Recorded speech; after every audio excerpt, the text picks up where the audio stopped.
Hello,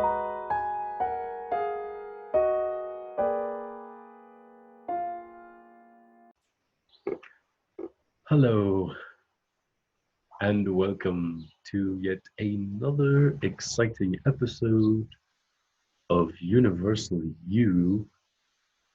Today, I'm going to go into the Nephilim rebellion and the Syrian role in the conception of the species of humanity.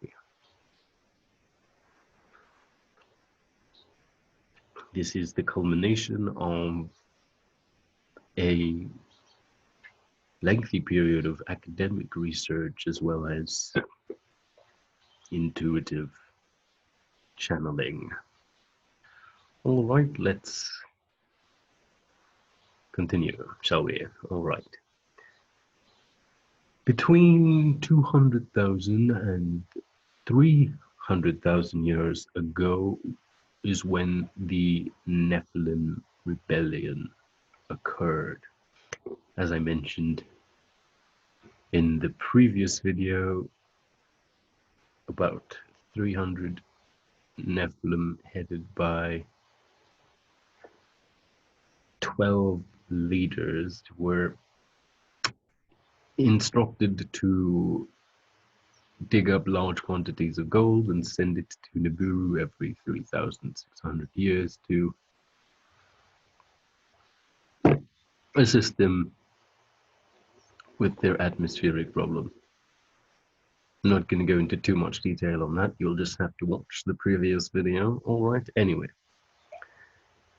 I mentioned that this went on for about 100,000 years and eventually 100,000 to 150,000 years. Anyway, eventually Nephilim got tired of digging gold for what appeared to be a large portion of their very long lifespan. Anyway, a Nephilim rebellion occurred, and the 12 heads of the Nephilim were concerned about this, and they elected to take the DNA of a life form that existed on Earth and splice it with Nephilim DNA. Now, in the Sumerian tablets, it actually shows them with flasks, chemistry flasks.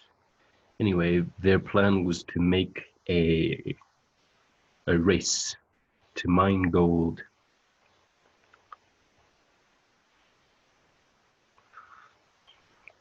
on this planet for them. That was their plan.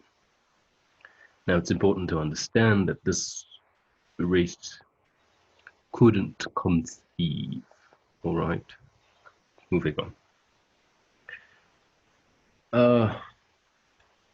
In regard to this claim, it's interesting to note that archaeologists have found gold mines in the East African region, and they've also found bones from which they've devised were sterile.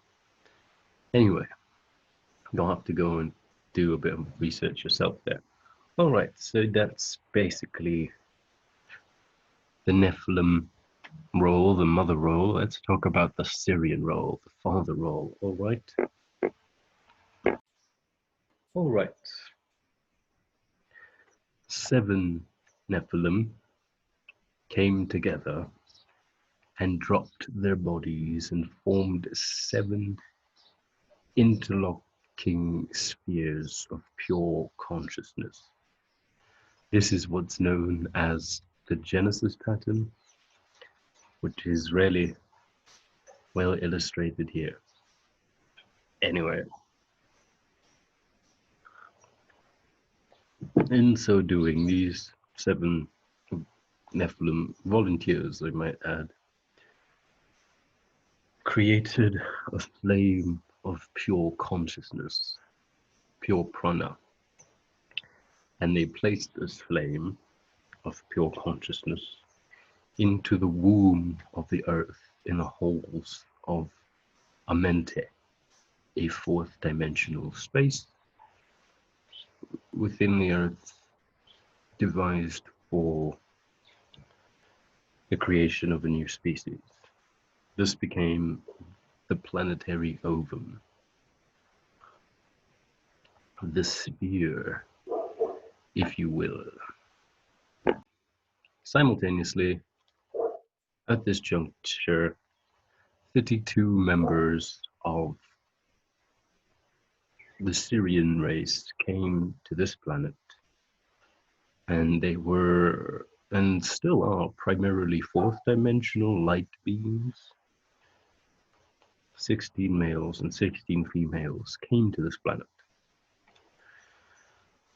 All right, the Syrians came, they entered the womb of the halls of Amenti before the flame of consciousness. All right. And basically this flame of consciousness is what you would term the seed of life that was to become the flower of life. All right. Syrians understand that all things are made of light. Ultimately, there is only light. And as a result of their fourth dimensional nature, what they thought happened because they understood the connection between thinking and feeling.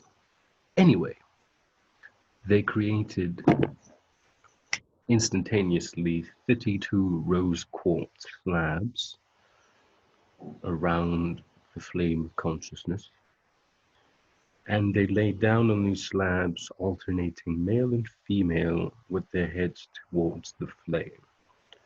All right, keep that in mind.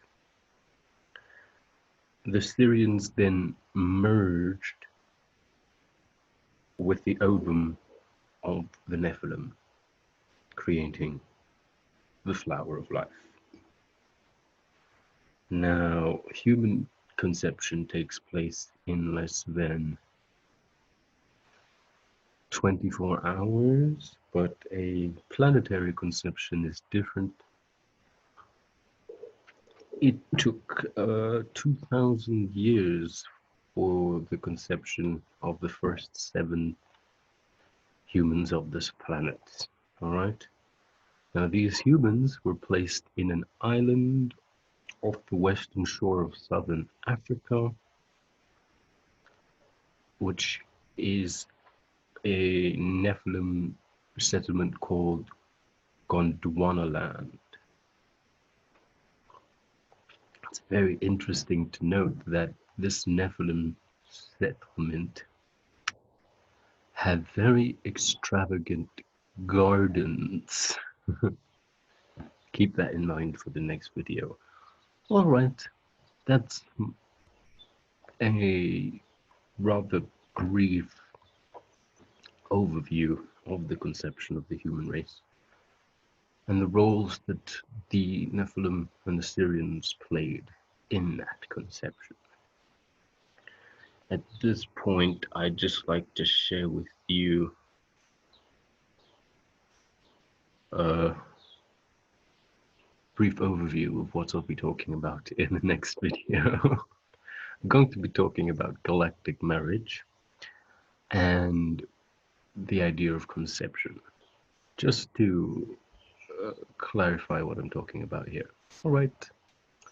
Thank you for watching. Love yourselves.